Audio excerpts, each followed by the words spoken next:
तर यानंतर राज्यातली या क्षणाची आणखीन एक महत्त्वाची बातमी ती म्हणजे सांगलीमधून आष्ट्यात ईव्हीएम स्ट्रॉंग रूमच्या बाहेर राडा झालेला आहे आणि आष्ट्यामध्ये ईव्हीएम स्ट्रॉंग रूम समोर हा राडा राष्ट्रवादी शरद पवार पक्षाच्या कार्यकर्त्यांनी घातलेला आहे। मतदानाच्या टक्केवारीवरून राष्ट्रवादी शरद पवार गटाचे कार्यकर्ते जे ते प्रचंड आक्रमक झाले। आष्ट्यातील स्ट्रॉंग रूमच्या समोर महाविकास आघाडीच्या कार्यकर्त्यांनी ठिय्या दिलेला आहे। आष्टा नगर परिषदेत मतदानाचा टक्का वाढवल्याचा या कार्यकर्त्यांचा आरोप आहे। शहर विकास आघाडी जी आहे त्यांचा आरोप आहे। स्ट्रॉंग रूमच्या समोरच कार्यकर्त्यांनी हजारो कार्यकर्ते इथे जमले आणि त्यांनी जोरदार गोंधळ घातलेला आहे आणि सध्या स्ट्रॉंग रूमच्या बाहेर आपण बघतोय या कार्यकर्त्यांनी ठिय्या दिलेला आहे।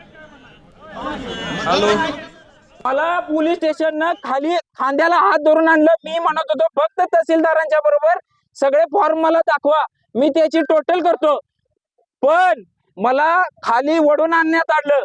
हे सगळी दुर्दैवी गोष्ट आहे। काल रात्री झालेला प्रकार अतिशय दुर्दैवी आहे। त्याला काय केलं? आम्ही अर्ज दिले, त्याला काय केलं? मी या गावचा उपनगराध्यक्ष होतो, मी कोण आहे माझी हिस्ट्री काढा, का मी या दंगा करायला आलतो हे पण हिस्ट्री काढा। पण ह्या प्रशासनाचा, ह्या पोलीस स्टेशनच्या सगळ्यांचा धिक्कार आहे।